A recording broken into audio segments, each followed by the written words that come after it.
Welcome everyone to today's podcast. My name is Paul. I'm a happy member of Cocaine Anonymous. I'm really pleased to have been joined today by Eden. Hello everyone, my name is Eden and I'm an addict. Good stuff, good stuff. So welcome to the channel. Please check out the other podcasts. There's one on each of the steps. Well, there's two on step one. There's one on the spiritual malady. There's one on the entire psychic change, the ABCs of recovery. There's three on sponsorship. So please feel free to check those out. On this podcast, we'll be putting on the screen information about different meetings that are available. There are hundreds of CA meetings and other readings. So bear in mind, you can pause, rewind, and come back to this podcast again and again to listen to this message, should you so choose. So welcome everyone. Without further ado, Eden's come to share his experience, strength and hope with us and his journey through addiction and recovery. So I'll just hand it over to you, Eden. Thanks. No worries. Thanks ever so much, Paul, for asking me to do this. It's always a privilege to be able to give back a little bit and be of service to the fellowship that saved my life. And, I've been asked to speak in meetings and do main shares many times, and I often quite like to be proved wrong with some of the things that happen to me in recovery. And one of them is this: for quite a long time I used to open my shares with a sort of little icebreaker by saying this. I used to say, look, a lot of people are quite nervous about sharing their stories in front of people, and there really is no need to be nervous because there's no pressure to doing a share, because there's actually nothing that I can say tonight that is going to keep you clean and sober. So it might help you through the next 24 hours, but the reality is that in 3 weeks' time you won't remember my name. And in 3 months, you won't remember I was even here. And so that was just like a kind of little thing that I used to say. And then I went back to a meeting. It was quite a big meeting, and I hadn't shared there for 18 months. And I know that it was 18 months because, well, before I did the share, this young man ran up to me and he said, Eden, because I can't believe it. I was just like, and he was absolutely brimming over with joy to see me. And he said, you shared here at my first meeting, or one of my first meetings, and I'm 18 months clean today, and I never ever forgot the things that you said. And so that completely meant that I could now no longer use that opening gambit anymore. And he really saw it as some, that divine providence at work, that it should be me that returned to share when he was collecting his 18-month chip. And it was a beautiful moment, an amazing thing to see and be a part of. And I really appreciated him coming up and seeing him get so far, even if he did ruin my opening statement that I used to use all the time. And I'm going to break my own rule for this share, in that when people have asked me, I've been asked to do a share for the first time, what should I do, what should I say?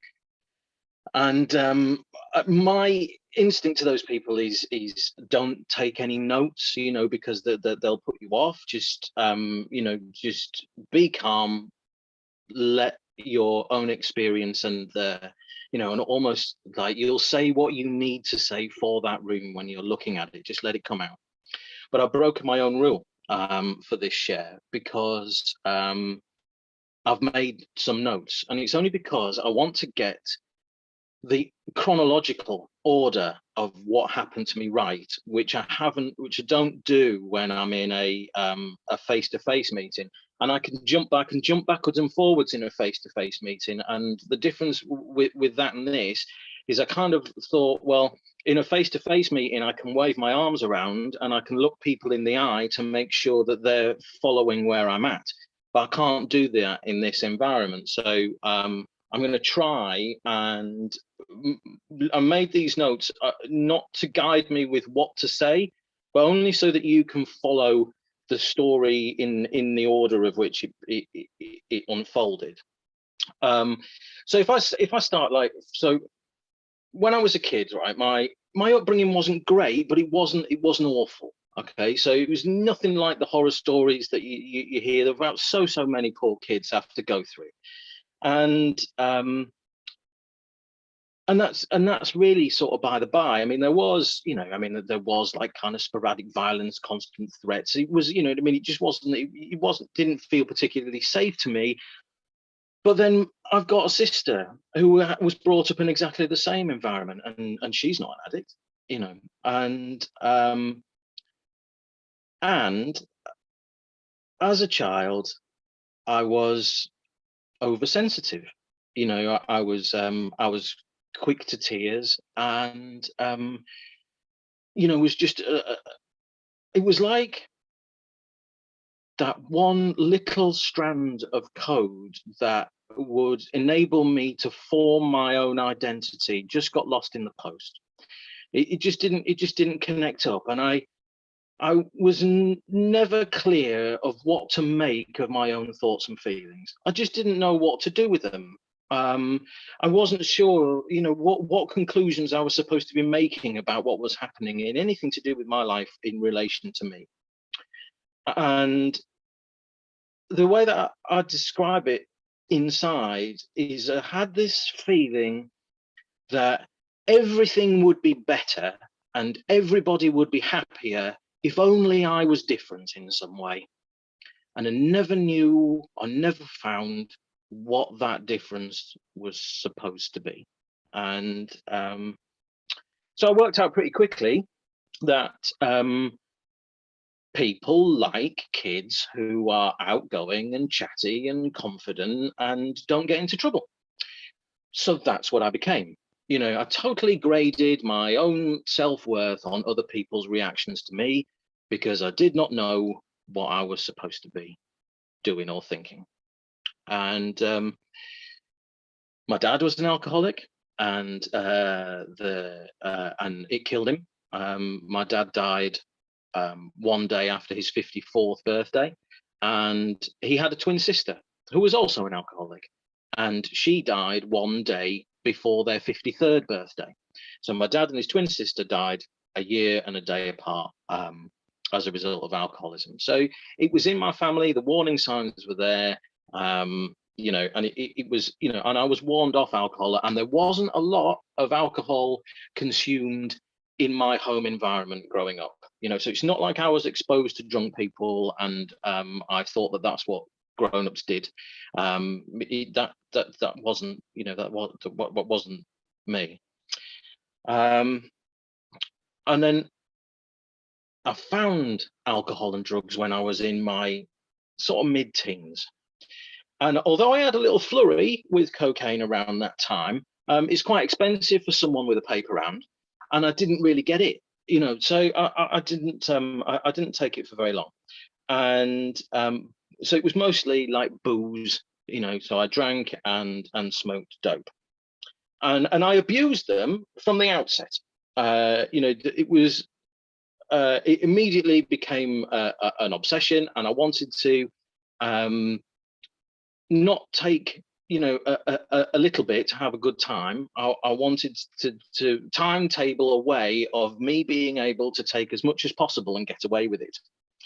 And so that's what I did. And so immediately the obsession of being able to manage my drinking and using successfully was already on me from the very get-go. And it's because it answered all of those questions that I had never had answered since day dot. It was brilliant. I absolutely loved it.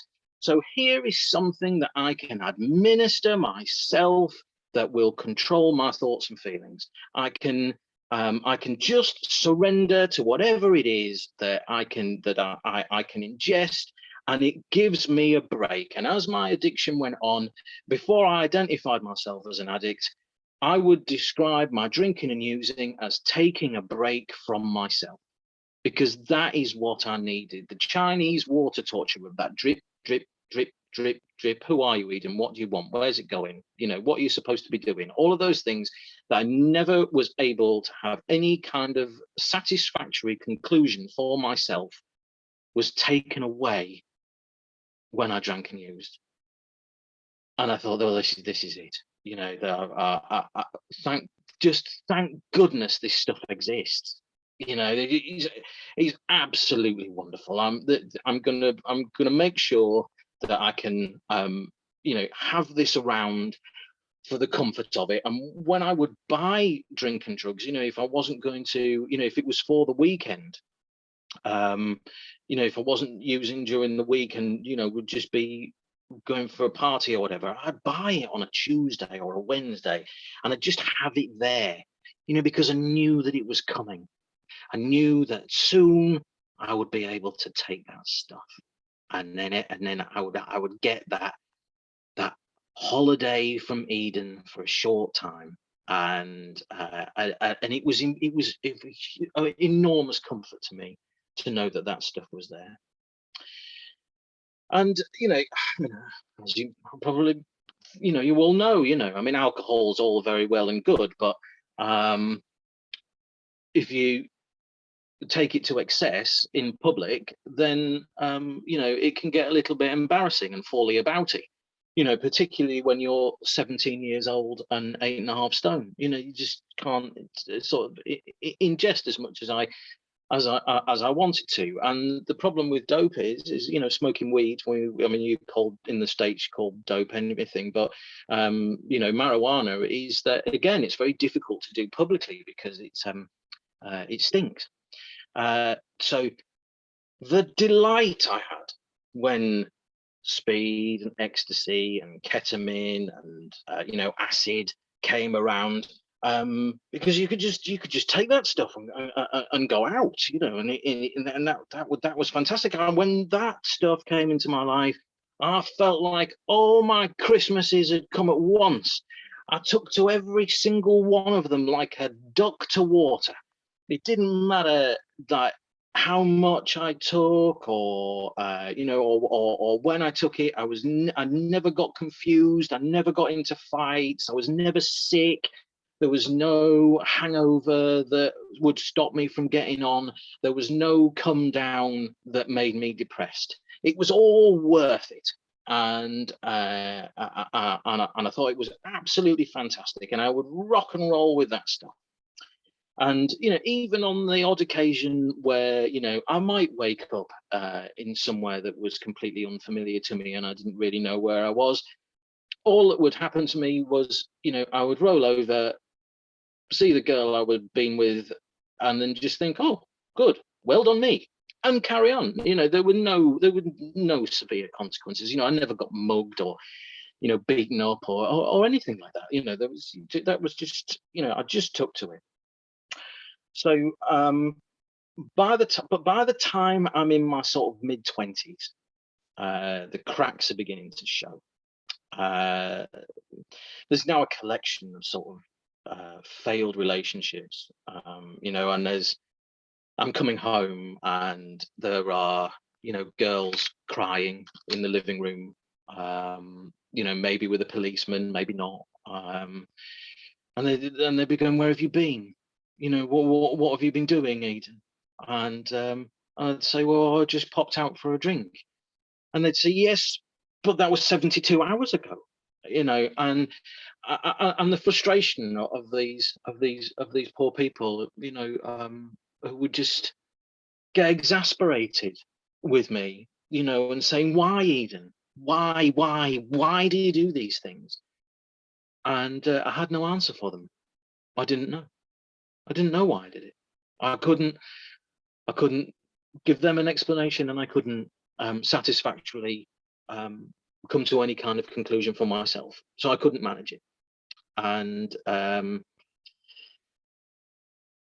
I resented being accused of, because after all, I'd come home and nothing had happened. So I was, the selfishness of this stuff is starting to manifest in me. And it's beginning to be pointed out to me that I've got a problem. So I thought, well, it's the drinking. It's the drinking that's causing me a problem. There's no way I'm stopping taking drugs. That's a stupid idea. It's the drinking that's messing this whole thing up. So what I'll do is I'll go to AA, and then that'll sort my drinking out, and then I'll be able to sort of use a little bit more successfully, without mixing it with alcohol, because it's the mixture of the two that's causing me issues. So I went to this local AA meeting, and it wasn't much good, to be honest. There was there was a bit of long-term sobriety in there, but there was no talk of recovery really. I remember one meeting quite clearly. There was a lady that would tell us all about her holiday and how proud she was of her daughter, followed by a chap who shared for about 20 minutes around all of the difficulties he'd had fitting his new garage door. And I found out much later, as I went back to that meeting years later, I found out that the secretary, who was now sober, was also drinking at the time that I was going and attending this meeting. So funnily enough, I did not get sober by using that meeting. There was one chap who did talk recovery and did talk a good game, and he did sponsor people. And I asked him to sponsor me, and he said no, and I just sort of wandered off, and so that was that. And so, but I did start to temper my drinking and using because people were getting on at me about it. So, but all that happened was my obsessions just flipped into other things. They flipped into just changing anything and everything, because I am now in this perpetual craving of looking for something outside myself to make me being me okay for me. And being me was never okay for me. Never okay for me. Not from the outset. So I'm now changing girlfriends, jobs, cars, flats, towns, on this merry-go-round of always believing that my happiness is over the brow of the next hill. If I can all I've got to do is I've just got to get this, I've just got to do that, I've just got to achieve this, I've just got to be here, and then everything will be okay. I'd either get that or see that I could get that, realize it wasn't going to be okay, and then just rip it up and start again. Because there was no satisfaction in my life whatsoever, not with anything. And so, and throughout all this, I am deciding that with that going on in my life, I'm also oscillating between substances. So I'm deciding now that all I'm going to do is I'm only going to take mushrooms, or what I'm going to do is I'm only going to drink whiskey, or what I'm going to do is I'm only going to take speed and ecstasy. And these things are going, this way of living is going to be the way of living that is going to mean that I'm going to be all right. And those experiments, they were either utter failures or short-lived. Because there wasn't enough, whatever it was of it, there wasn't enough of it. So, or it was impractical in some way. So that was just not possible. And I now recognize all of the classic symptoms of someone with the condition of addiction. And for me, they are that massive ego and very low self-esteem, and that sense that I will never ever be good enough, but then nothing will ever be good enough for me. I want to be the center of attention, and I want to be left alone. I feel completely unworthy of being loved, but I demand it all the same.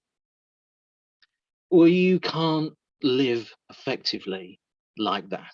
And as it turns out, you can't live with anyone who is like that, because you don't know in which state they're in when you're talking to them, because it's an ever-moving goalpost,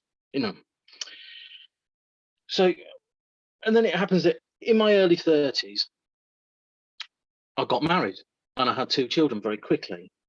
And this sorted me out for a while, because they became my next obsession. Making the best deal of that I possibly could became my next obsession. So that kind of sorted me out pretty well for a couple of years, with the exception of one or two, binges. But on the whole, much improvement in that time. And I only drank, so I'm not taking drugs in this couple of years. And then in 2010, so I've got toddlers and and a wife, and everything's going great. And 2010, I started taking cocaine again, and oh boy, when it got me this time, it really took me quickly. It really got hold of me very, very fast, indeed. And it's sort of ironic in a way that it would be cocaine and alcohol that took me to my knees, because they weren't my drugs of choice. If I could take anything, it would be one of those hallucinogenic psychotropic drugs, because they're what are inviting to me. The further away I can get from me in one of those experiences, in a drug experience, is exactly what I want. The further away I can get from me, the better. That the oblivion is the allure for me. That's what I want. That's what I need. That's what that absolute break means for me. But cocaine was what I could do, so that's what I did. Because you can't go and do the family grocery shop or iron pleats into a toddler's party dress with a head full of acid. It's not possible. So it was cocaine and booze was what I could get away with. So that's what I started taking. And within 18 months, I'm now an everyday user, and I've stopped fighting it now. I've just given in. I've just accepted that this is what it is. I'm not trying to control it. I'm using every day. I'm drinking every day. I'm blagging heavy sedatives off the doctor, plus acquiring them from other sources. And the problem with this, Paul, is I can't afford it. I don't have a spare £2,000 to £3,000 a month to blow on what I'm doing. So in the background, I am pulling all sorts of strokes in order to fund this habit. And and obviously the lies and the deceit and all of that stuff that comes with it. And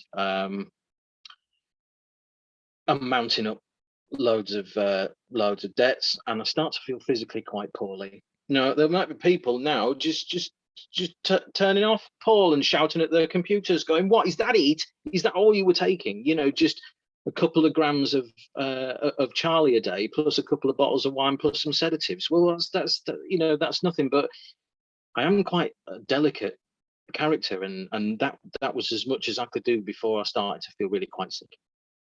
And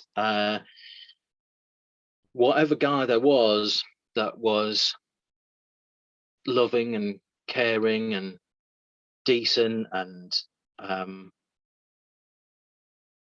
all of that, the husbandry stuff, he slipped away, disappeared into the dark waters of addiction. And the only thing that was left standing in my place was this, I don't know, like a selfish craving leech.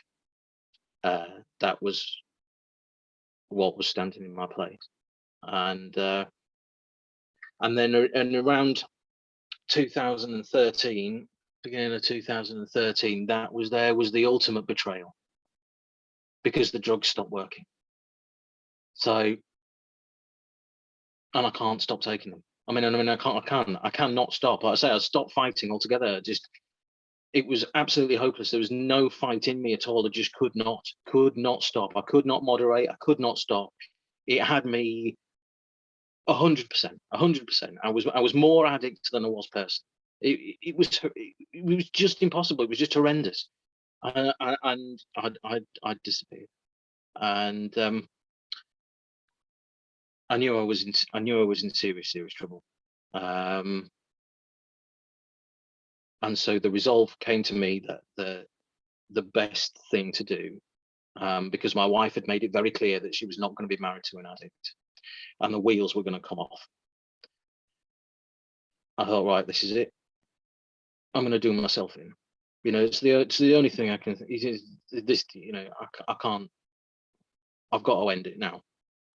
And we were having an extension built on our house, so I tied a noose onto the scaffolding, kicked one of the boards away, tested the drop, and I'm not the most practical person in the world, so I better make sure this works. So I decided to assess it from ground level.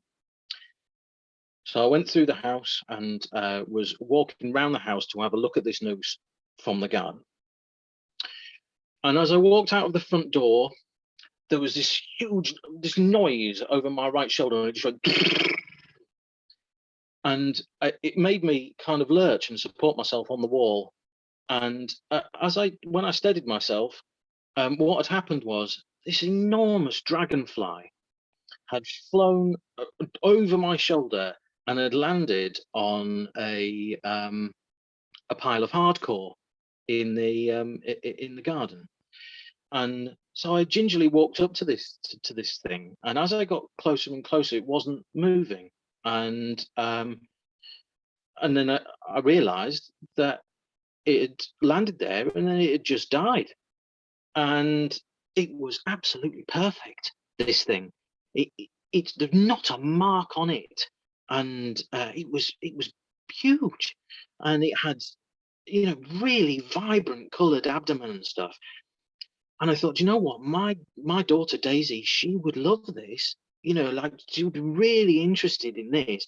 She, you know, because she loved bugs and creepy crawlies and worms and all of that stuff.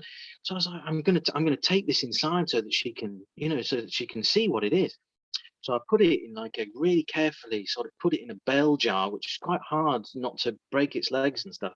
And I put it in the bell jar, and then I put it on the side so that Daisy could see it.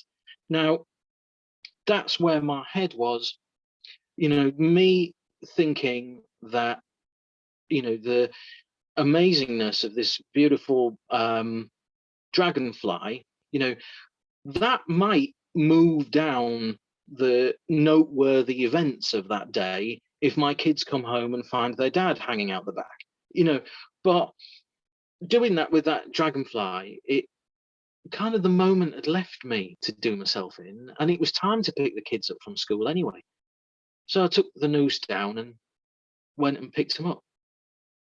And you can read whatever you like, you know, into that story, but I have a pretty good idea what forces were at work behind that day. And sometimes, you know, it does bring a little tear to my eye when I remember that. But I did carry on, and by the end of 2013, yeah, I did something, and I did something really, really bad. It was an act of violence, you know, that I did, and just incidentally, you know, all violent acts are fueled by fear. Doesn't matter whether it's a playground scuffle, a brawl out of a nightclub, or international ethnic cleansing. It's all rooted in fear, all of it. And I knew without a shadow of a doubt that I had gone completely insane, and I felt like I was dying. And that's not making excuses. That's just giving you the idea that, of course, I was frightened. I was absolutely terrified. And the problem was that this thing that I did, it was something that comes with a label. You know, like if you were to murder someone, you know, you're never not a murderer. If you force yourself on someone, you know, you're never not a rapist. You know, it wasn't one of those two things, but you kind of get the arena that I'm coming from, and that was my rock bottom after that. It was like that label was branded on my forehead. It was like it was tattooed on the inside of my eyelids, and I could not turn away from it. I was utterly disgusted with what I had become.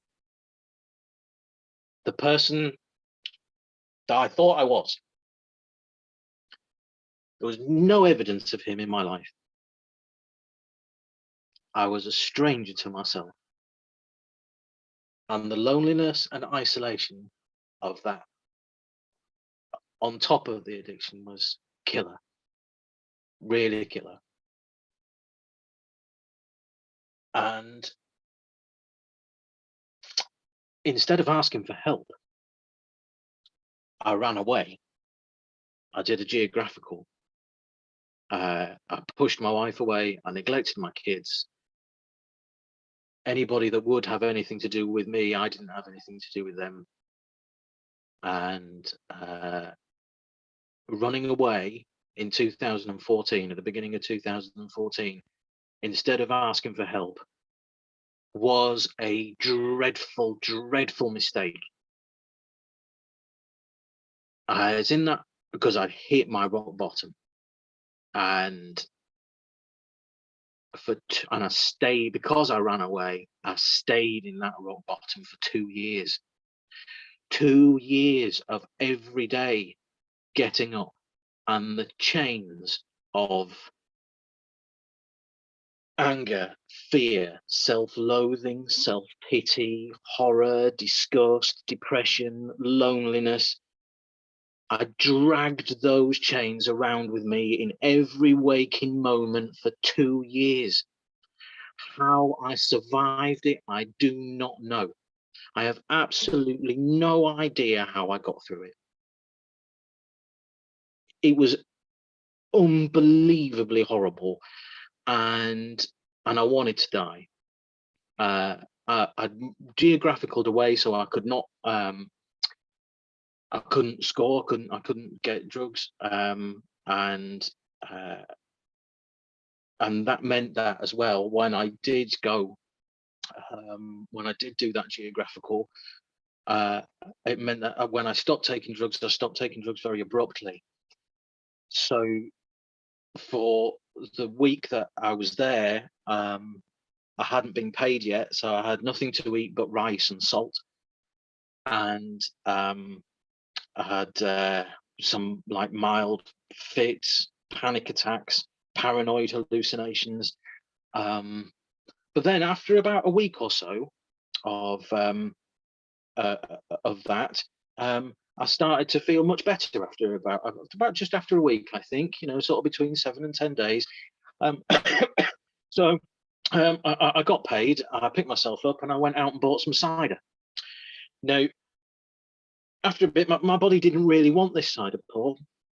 But, you know, I persevered through the dry retching, and I got it down. And I got fired. Oh, I'll tell you this first. I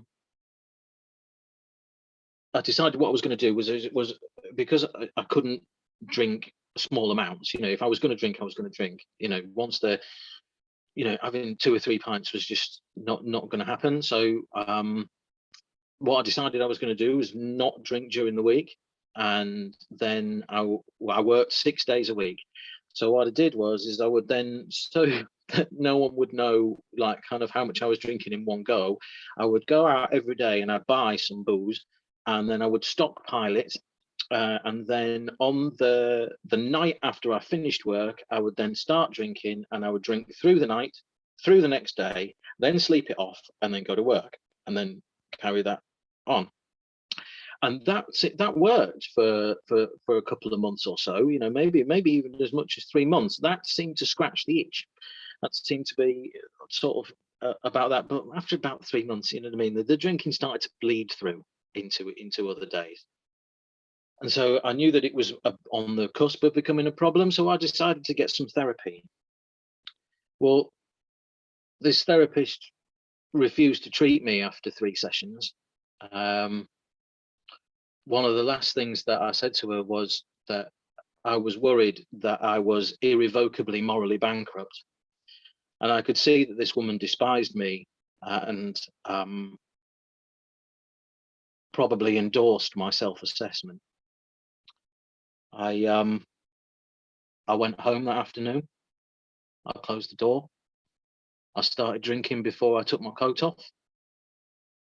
I crumpled onto the floor and I bawled my eyes out in a silent scream until the sun came up the following day.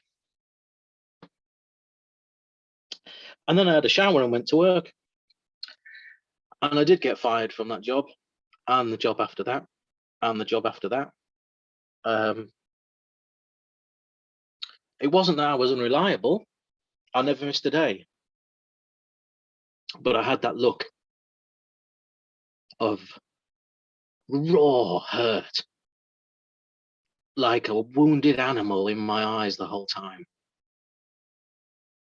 And no one wants to be around that. Like I say, those 2 years, do not know how I got through it. Unbelievable. I did try, and I had a little go at topping myself in those 2 years, but my cowardice must have won through again, because I fainted before I could fall on the knife. So then 2016, I'm back at my mum's.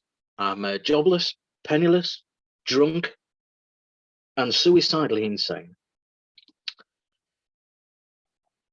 I start to go to CA meetings, and they were funny. They were funny meetings. Someone would do some big meetings. Someone would come along and share. There was some recovery in there, but there was also an awful lot of relapsing. And I thought, well, I would go in there to keep my mum happy, until I plucked up the courage to kill myself. That was sort of where I was at. And I didn't ask for a sponsor, but after one meeting, this girl came up to me and she said, "Have you got a sponsor?" And I said no. And so she ran off into the parking lot, into the car park. And she came back and she stood this guy in front of me and she said, "He's going to sponsor you." And I didn't have the strength to resist. In all honesty, I would have protested if I had any fight in me, but I didn't. So I thought, okay, well, I didn't ask for a sponsor because I thought, well, that's the last thing I need. Like I'm going to invite someone else into my life that I'm going to disappoint and let down. Like, I didn't think I was going to make it. Yeah. So, you'd be better off with somebody else. And I looked at this fellow and I thought, well, I don't think this is the sort of character that's going to be able to cut to the quick of the complexity of my addiction. You know what I mean? This guy's got tattoos on his fingers. No. Anyway, he was absolutely wonderful. He came round when he said he was going to come round every single week at exactly the same time. And we started to work through the steps, and we really got on. We really gelled, and the thing, what he did was, the only thing that I really had a problem with was he set me to prayer really quite quickly. Straight away, told me that's what I had to do. And I was so annoyed about that. I really did not want to do it. I just thought, like, how is the idea of some ephemeral concept gonna help me? It's just my problems are way bigger than being able to just get on my knees. It's just that's that's frills. Surely it's not a necessity, and if there is a God, he's too late. There's no point in God turning up now with a pair of wire cutters. The bomb's gone off. There's just a hole in the ground where my life used to be, and a shell of a man surveying the scene of the destruction of his own making. Anyway, but he told me how to, so I did, right? And I thought that maybe, I would be able to convince God that surely the greatest kindness for me and everyone around me would be just to let me get hit by a truck. So anyway, I did, and I followed the instructions, and I did everything that I was supposed to do. And even though it was very shoddy, it was to the best of my ability at the time. And that was, and so I did. And then I got my 30 days. I got 30 days clean and sober. And I went up to my sponsor and I said, I don't think I'm getting this. I don't think it's going very well. I don't feel right. And my sponsor said, have you drank or used in the last 30 days? And I said, no. And he said, well, it's working then, isn't it? Right. So I just carried on. I just carried on doing exactly whatever he required of me. I did whatever he required of me, plus a little bit here and there. And so he suggested that I do 90 meetings in 90 days. And I could do that because I wasn't working and I was at my mum's and I was incapable of engaging with life in any reasonable way at all. So that was feasible. And so I said to my mum, I said, Mum, right, I've got 30 days and they suggested I do 90 meetings in 90 days. At first, my mum went, yes, well, whatever you need, love, you get on with it. That's, if that's what you want, right? Well, my mum, bless her, she did not make it to 90 days. She got to about 40. And then she was absolutely sick to the back teeth of her son, who was the wrong side of 40, mooching about the place, looking, miserable as sin. And so, with a loving heart, she required me to get a job. So I took this job, and I could see the strain that I'd put my mum through. So I decided that, perhaps wrongly, but I decided to remove myself from the situation. And so I took this job, which was quite a long way away, a few hundred miles away, a couple of hundred miles away. And I took this job, which came with accommodation provided. The ill-advised part of that would be that this job was in a bar. And so I was working in this bar with accommodation provided. And, when you're working in a bar, the patrons quite often offer you a free drink. So I'm in the days up until I think I went there when I was about just under 60 days. So we got as far through the steps as quickly as possible with my sponsor before I left. So I have a cursory knowledge of the steps and what I'm supposed to be doing regarding them, including my step 10s and all of that stuff. But obviously I haven't done any step 9s. But I've gone away, and bars being as they are, again, I'm working 6 days a week. I can't get to face-to-face meetings. But luckily, this bar was in a country club, and it usually closed at about 10. Well, there's an online meeting on at 11 o'clock in the evening in the UK every single day. So I stayed sober. Throughout working in a bar, I'm being offered free drinks. I stayed sober. And I stayed sober for up until 9 months, doing an online meeting nearly every single day at 11 o'clock, keeping in constant contact with my sponsor and engaging with my step work. And then that job took me through to 9 months. So then at 9 months, I leave that job and I'll tell you this other thing, which my sponsor really, he insists I tell you this. He always insists. Just when I do a chat, he's telling this story, and I don't know whether I think he sees more in it than I do. But while I was doing those online meetings and working in that country club in that bar, there was a chap who was coming on to those online meetings, and he was really, really struggling. He was really in a state. He just wasn't getting it. He just couldn't hear what the program was through what people were saying in the meetings. And he never spoke in the meetings, and he would only like text me every now and again in the private chat bit. And I could see that, you know, he really was getting nowhere at all. And this guy lived in Scotland, so and he would only see me, he would only talk to me. He was you know, he was battered, you know, he was in a right mess.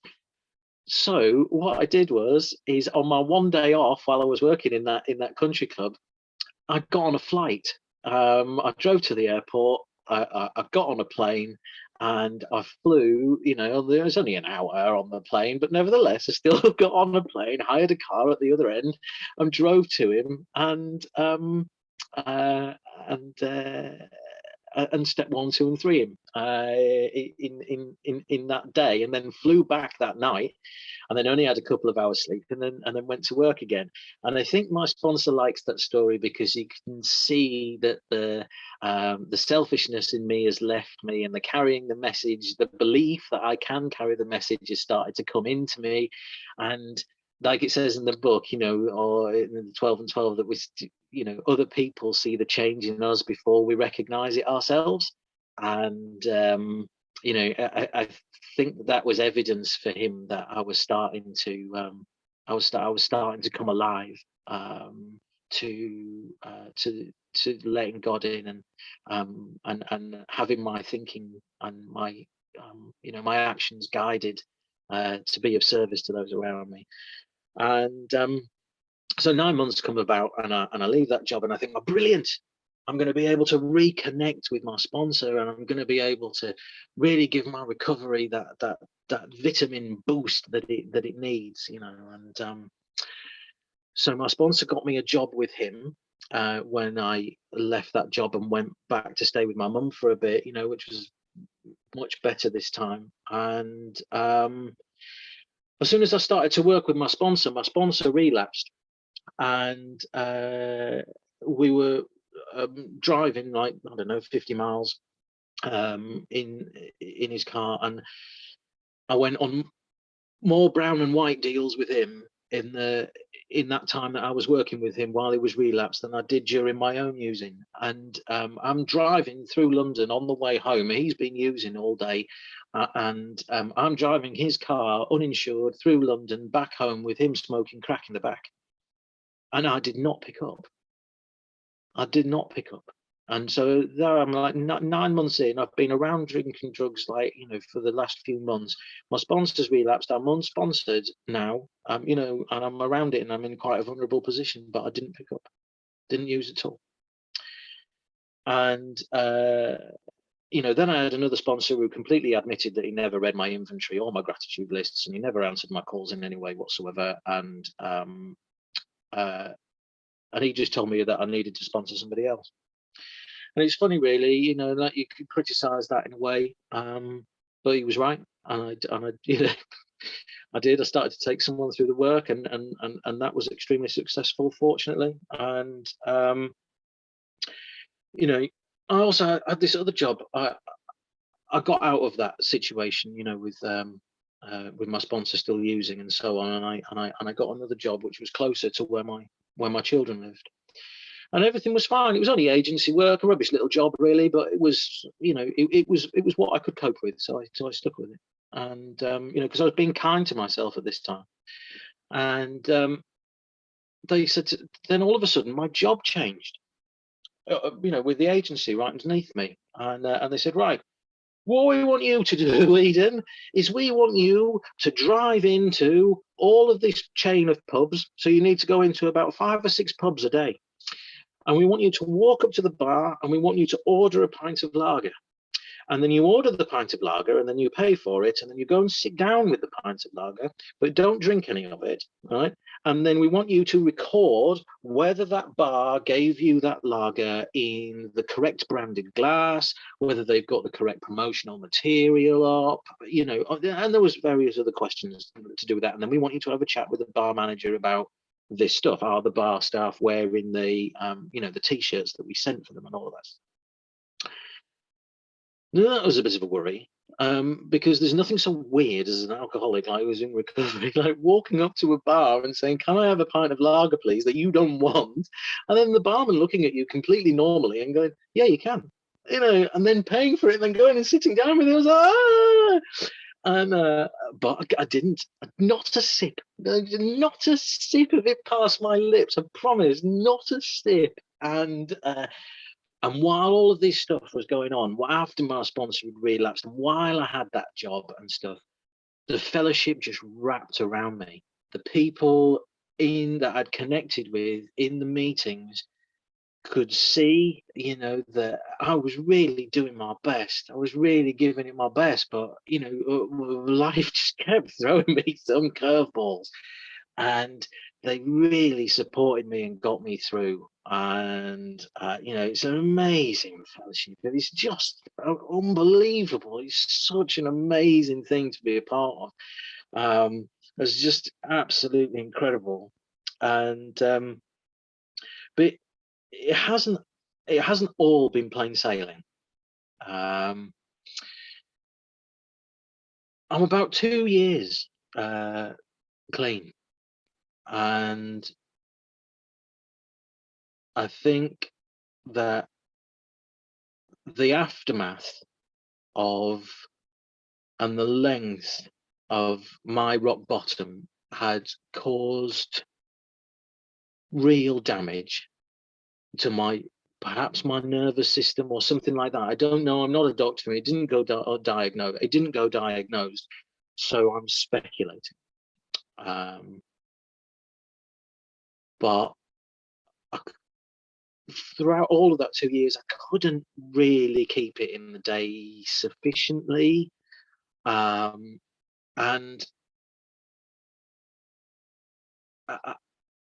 I was still very much mired by remorse and guilt and regret and stuff. And I found that very difficult to shake off, because I think it'd been with me so much for so long, that it wasn't a mental thing. It was now a physical thing as well. It was completely shot to bits. And I started to get like I say, with 2 years continuous sobriety, I started to get like panic attacks, and then they got so bad that I would have a panic attack in my sleep, and I would wake up in the morning and my body had already gone into shock. And but I used prayer and meditation to balance myself before I could leave the house, because obviously if you've gone into shock, it takes a little while to come round again. So I was able to function and go to work despite this stuff going on. And but then one day I was sat and I was having my lunch in my car, and all of a sudden I was too frightened to get out of the car and put the banana skin in the bin. And it wasn't that there was going to be any consequences if I did so. It wasn't like if I got out of the car with a banana skin, I was going to get eaten by a monster, or my children would be killed, or anything. It was just the simple act of getting out of the car with the banana skins, put it in the bin, was too frightening. So I thought, well, this isn't right. So I went to the doctors, and the doctor gave me a short course of antidepressants and sent me off to a counsellor.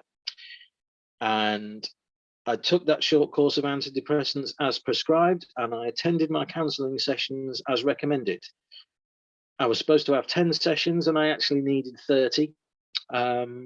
However, that coupled with all of the recovery, so says sometimes we need a little bit of outside help. That thing then, in that few months, coming up to 3 years, was when I actually recovered. So I got sobriety, but then I actually recovered in that bit where and during that as well, while all that was going on for me, I took someone else through the work, and that was nice. And then I recovered. Because then after all of that, and a very nice counsellor this time, those are still, I mean, still kind of, it's not regret. It's not regret in that it consumes me. It's like sometimes I still do wish that things hadn't played out the way that they did. You know, sometimes I think still times I wish that things had gone a little differently for me with certain instances. But what's really, really important for me, and this is the miracle of what this stuff can do, is today, if I do have that little, you know, that wish that is attributed to a previous regret, there's no self-pity attached to that regret. I have no shame around who I am today. You know, I'm really, genuinely, I'm not ashamed of being an addict in recovery. You know, in fact, I'm really delighted with it and actually quite proud, because a lot of us don't make it, and that's the truth. You know, and why, at whatever point it was, maybe God just decided I'd suffered enough. Who knows? But why I should get it as completely as I have is wonderful mystery, but really, really wonderful. And you know, so today, what recovery has given me, which I can't express my gratitude sufficiently enough. I really can't. Today, I'm fine. I'm absolutely fine. It's almost like there's nothing wrong with me. I have got and haven't had for ages. I've got absolutely no desire whatsoever to take anything or do anything to change the way I feel, to make me being okay for me.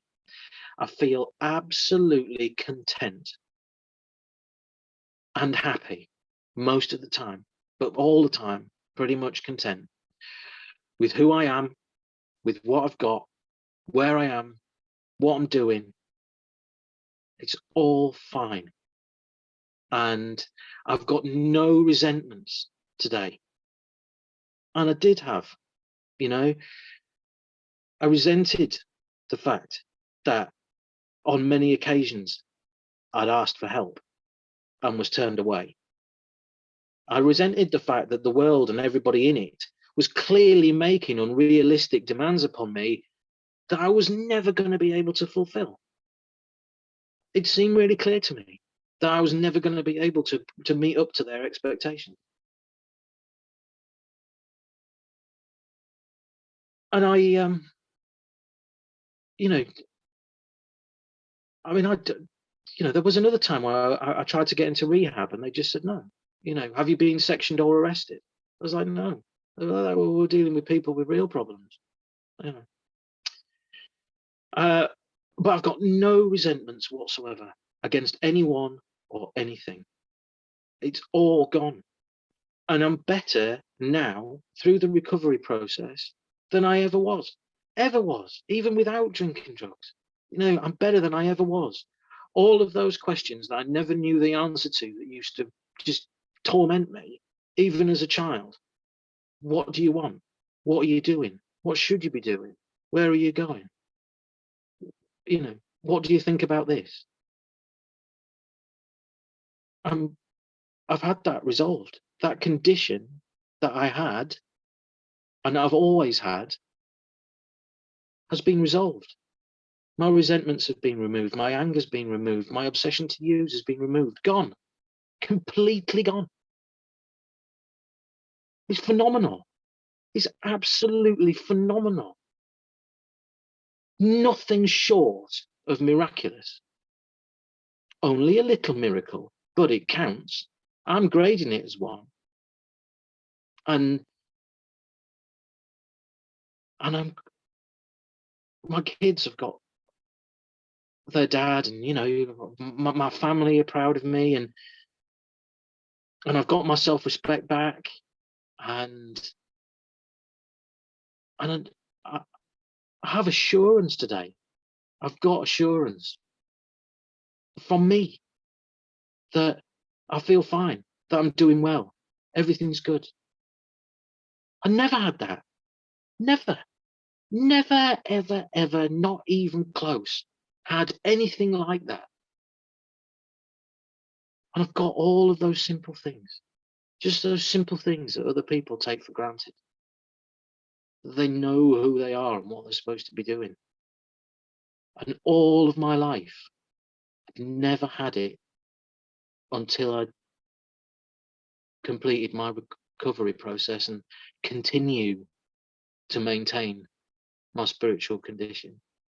Because being no doubt, I could not do it. I could not have done this, and I'm not going to shy away from it. God did it. God did it. I invited him in, and he helped me when no one and nothing else could. I think that's probably quite a nice place to leave it, Paul. That was absolutely beautiful, Eden. Thank you so much.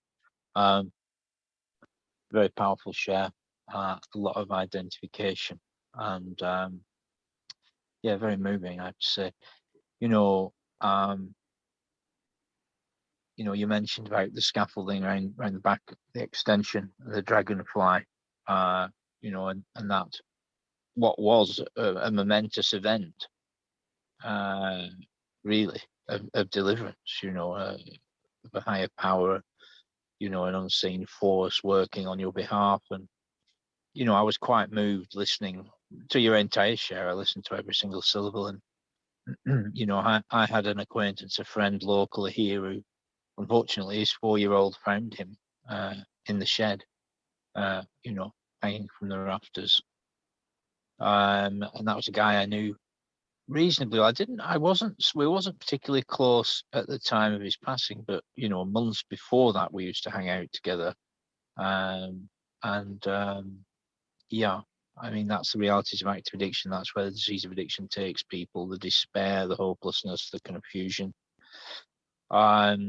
So I was quite moved, and over the years, Eden, I've lost many people to active addiction, whether they've withered physically, preceded by mental withering, spiritual withering, emotional withering, and unemployability, unsuitability for relationships, and criminality, loss of children, mothers and fathers, brothers and sisters, etc., homes, money, possessions, and then they've withered and died physically. It's a horrible, horrible thing, the disease of addiction. And so I was quite moved, and one of the things I always love listening to, right, it's always real. It's real talk, and the program working in real life, and it's just a wonderful thing. And you mentioned working with others. That it's such a vital part of recovery, working with others and seeing other people get free by grace from the grips of addiction. And I don't think you get this experience anywhere else, in the rooms of 12-step recovery. Like you, Eden, over the years, I've seen many people get free and stay free long term, by plodding on, by what we do. And you and I have often concurred, it's not so much what we say or what we think, but it's what we do. It's what we do on a day-to-day basis. And I was talking to a member yesterday and was talking about how what I really need, Eden, is spiritual experiences, vital spiritual experiences every single day. That's the reality of it. Just like I use drugs every day, which were a kind of spiritual experience. I need a psychic change every day. I need to grow and be in amongst recovery on a daily basis.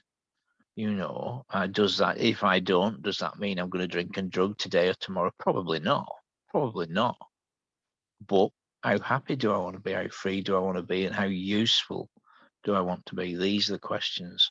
And the truth is, some days, Eden, less useful than other days. That's the reality of it. We live in the real world, and working with others isn't always easy. Sometimes it's like, nah, I think I'll just have a day off today. And in a similar way with resentment and fear, no, I think I'll just hold on to that a little bit longer. It I quite like that resentment or that fear, you know. And you know, but we get, you know, I mean, it's a sign of growth, I suppose, that we can face these things. So yeah, you know, life isn't necessarily perfect, and we certainly don't claim perfection.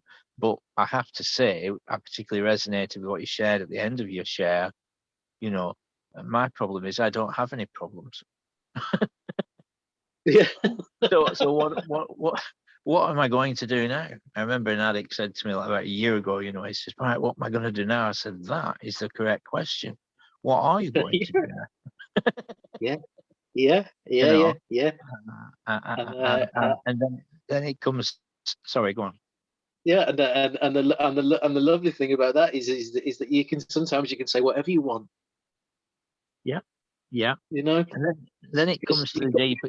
Sorry, go on. you've got the same chances as everybody else. You know, you can just whatever life you want, you can have it. You know, Yeah, just yeah, as long as as long as you put your recovery front and center, you know, you can bolt on anything you want. After yeah, that, you know, I've known yeah, people, you know, that have been, you know, as you must have done, that have been, you know, homeless street junkies, come into recovery, gone out, got degrees, and fantastic, you know, yeah, you know, gone to yeah. university, got their degrees, fully, you know, have got wonderful Yeah. lives, you know, Yeah, and furthermore, I could ring them up right now. You know, that's the power of the fellowship and the wonder of technology and Zoom meetings. You know, I'm in touch with persons that fit that description right now. You know, yeah, it's the power of the fellowship. And, you know, then it comes to deeper questions of life. And of course, you know, and I've said it before and I'll say it again, Eden, I don't come to Cocaine Anonymous looking for knowledge about God and spirituality. If I did, I'd be a very confused chap. I'm well established in my personal spirituality. You know, 12-step recovery is not a theological seminary. It's not a debating club. It's not group therapy or mutual appreciation society. We are here to carry a message of hope, faith, and courage around alcoholism and recovery from alcoholism or addiction and yeah, sobriety. That is it, you know. There is plenty of other places where I can get all the other stuff. You know, we're not doctors or psychologists. And, you know, I heard a share the other week and the chap jested that, you know, so suddenly we get some sobriety and then we become expert counselors on everything about life. And we get into early recovery and then we suddenly trust someone that, you know, was once in a terrible lifestyle and set of behaviors, and we start to take their advice on everything. yeah, And you know, so there's a balance with everything. Conversely, you know, in the multitude of counselors is safety, and that's the power of the fellowship. You know, we do get lots of wonderful suggestions for life, and I think we cross that bridge to normal living, and then it becomes about life, doesn't it? The deeper questions of life and contentment, you know, purpose, connection, expression. What floats my boat? What makes me tick? mm, You know, what's beneficial? Good food and helping others, primarily. And in that mix, I'm usually pretty happy, as opposed to self, you know, and hoping for the best, and, you know, and sweeping consequences under the carpet. You know, living to use, using to live. Ways and means to get more. If I wasn't using, it would be plotting how I could get some more to use more. And then yeah, if I was able to get enough for that day, what about the rest of the week? And then if I was able to plan enough for the next week, what about the next month? You know, and we're yeah, building our little kingdom. But the problem is we've got a life destroying substance abuse issue going on that we're trying to make work with ordinary life, relationships, work, and our minds and our bodies, and it's just not a workable solution. You know, it really isn't. And anyway, I don't want to go on and on. What I want to say is I really enjoyed your share. I'd just like to invite you to share for a minute or two anything that's on your heart with our listeners before we wrap things up. yeah, fine. I mean, I think, um, you know, it's not for me to give advice, but um, you know, I didn't in my share, I didn't break down um, what the steps are and what they're all about, and and the experiences I've had around those steps every time I've gone through them, either myself or with somebody else. And I don't know whether I had time to do that or not, or whether it just, I'm sure other people have covered it in other shares that you've had. But I would strongly suggest that, if you haven't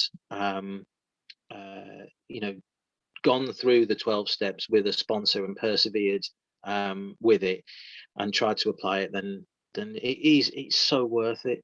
It is so worth it. I got so much more out of the recovery process than just putting down drinking drugs. So much more. I really have managed to find out who I am and what I'm about, just like you said, of what makes me tick. And it's I haven't regretted a single commitment I've ever taken towards my recovery. Not one. I think that's it. Well, that's just been marvelous, Eden. Thank you so much. Yeah, so if anyone's listening and you're struggling presently with active drug addiction, our suggestions are simple. Come along to a meeting, get yourself some literature. We've had on the screen throughout the meeting today a chapter called How It Works, and latterly the chapter, The Doctor's Opinion, from a book called Alcoholics Anonymous, which we often call the Big Book. It's available for £11 delivered from alcoholics-anonymous.org.uk. You can listen to or read the Big Book and a companion book called The 12 Steps and 12 Traditions, which is a very good book, completely free 24/7 at aa.org, or you can download free Google apps with the Big Book and the 12 and 12 on them. So on the screen, I've got a list of meetings. There are hundreds of meetings. This is just a few of them. The reason I put this up primarily is there are 8 meetings on that list right now, Eden, that are on every single day. So in the morning, Breakfast Club every morning, 7:30. Great Gratitude every morning, 9:30. I'm looking at on the left-hand column, Pop-Up Recovery every morning, 10:30. We Can Recover, that's a group where me and Eden go along to, 2 p.m. and 8 p.m. every day. At the top right, Daily Reprieve every single evening, 9:30. Reaching Out is the meeting you mentioned, Eden, and you and me have been to lots of those meetings. That's every night still. It's been going for years, every night at 11 o'clock. Good meeting. Every night at midnight, Tazana, which is a place in America, that's on at midnight every night. They're UK times. And you'd be made very, very welcome at those meetings. Never be put off going to a Zoom meeting thinking you need to put your camera on. Only about a quarter of participants do, nor feel that you'll be obligated to speak. You can just listen quietly and share if and when at some point in the future you wish to. So by all means, come along to a Zoom meeting. And that's going to do it for today, folks. And once again, thank you so much for coming along. It's been wonderful listening to you, as always, Eden. Not at all. I really hope someone gets something from it. No problem. I'm sure they will. Okay, family, that's going to be a wrap until next time. Thanks for tuning in, and stay connected, stay safe. Thank you. Bye for now.